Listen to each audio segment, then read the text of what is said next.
welcome to the show. We've got a good one for you listeners today, especially with the current job market where everybody's open to work on LinkedIn and hundreds of applicants for jobs that have posted the same day.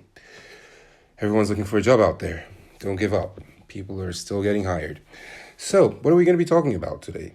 We're going to look at 6 verbs that make you sound weak, no matter your job title. So these are things you should avoid. So we got a great PR lesson for job seekers and people in the workforce for you today. All right, let's dive in. Sometimes it's the smallest words and phrases that shape how you're perceived around the office. This is a very important lesson for PR too. The words you use in crafting press releases, media relations, when you're pitching a story, when you're creating content and things of that nature, right? The smallest words and phrases that you use are very important for perception purposes and how you want the listener or the reader to take in what you're putting out. So, I'll reiterate. Sometimes it's the smallest words and phrases that shape how you're perceived around the office. So here are a few to watch out for at every level. Let's dive in. Your job title isn't the only thing that determines how influential you are. You can be very influential even at the early stages of your career or even as an intern, right? You don't have to be the CEO to be influential.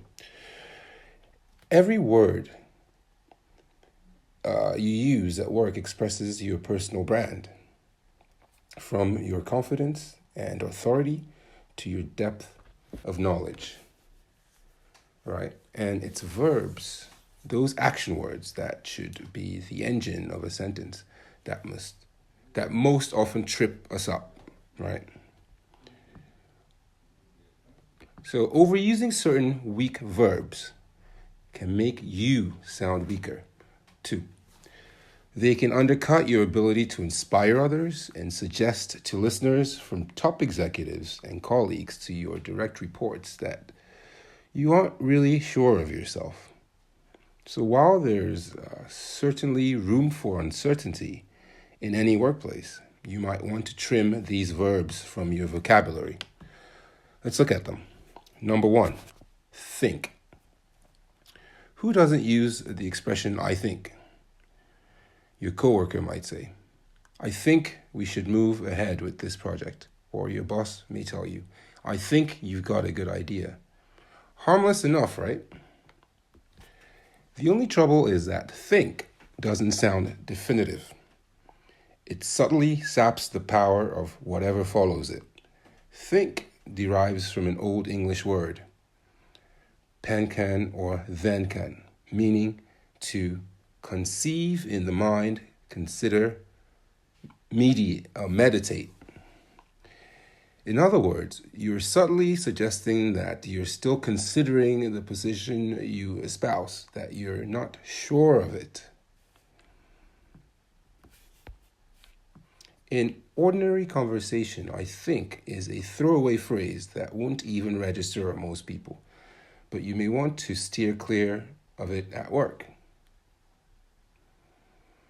While it's fine to mutter occasionally, "I think I'll have coffee with my friend," you're better off axing any prefatory phrase in professional settings. Instead, say, "You've got a good idea," or "That's an excellent proposal."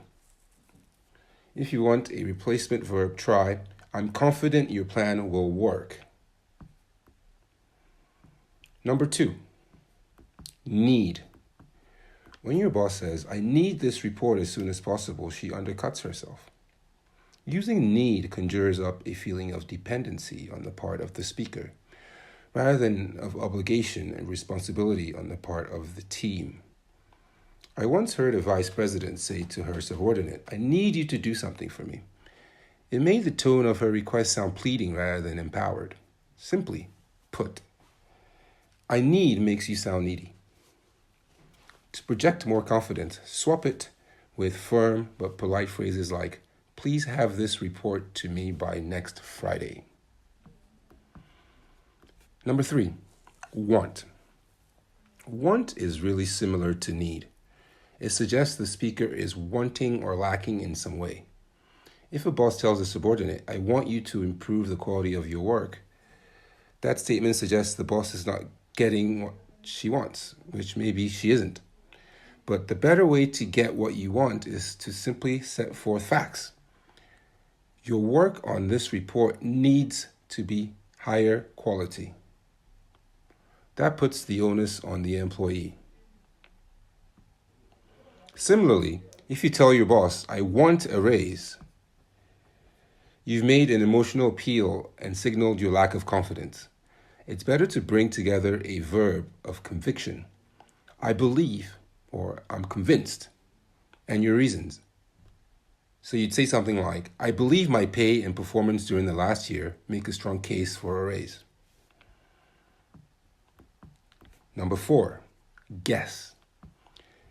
Guessing conveys tentativeness. I once heard a CEO tell analysts, our best guess is that our profit for year's end will be marginally better than last year's. There were so many ways he could have reframed that more confidently, such as, we expect our profits for the year to be ahead of last year's, or our results should surpass last year's. So if you aren't sure of the results, that's fine. Don't lie or exaggerate. Rather than guess, use the most confident expression that you can. Number 5, hope. Leaders often begin statements with, I hope. Something like, I hope we'll get that sale, or I hope you'll be able to take on that assignment, rather than inspiring confidence. Hope has a prayer-like quality, suggesting that the speaker has little control over the outcome. What are some alternatives? Instead of saying you hope that a team will bring in a client sale, tell them, I'm looking forward to a win.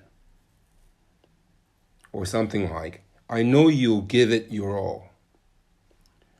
These statements are much more empowering. They show your confidence in what your team can already do, rather than subtly questioning their performance in the future. Number 6, suppose. You're having coffee with a colleague who asks if you're going to an upcoming town hall meeting. If you answer, I suppose so, you quietly indicate that it doesn't really matter to you. You're not really engaged. There's no occasion in the workplace where conveying your indifference and inertia will improve your influence or authority. Instead, find something to express your passion for, even if it's not the meeting experience itself. Say something like, yes, I'll definitely be there. I want to hear what management has to say. You may not think this matters when you're talking to a teammate, but it does. News travels fast. And if the words you repeatedly use suggest a don't really care attitude, it's only a matter of time before your reputation and influence begin to dip. So, in conclusion, language is a powerful force in all your impromptu conversations. PR experts know it, branding and marketing people know it, journalists know it, media knows it. So we're sharing that with you today. Language is a powerful force in all your impromptu conversations. And because there are more chances to use them, the small words and phrases, not the big ones, not the colloquialisms, the small words and phrases you resort to every day at work can have an outsized impact on your leadership ability. Let that sink in. Cut these 6 verbs from your lexicon, and you'll start to notice your power and confidence climb. Hope you enjoyed the show. Thanks for stopping by. Please like and subscribe, and we'll see you next time.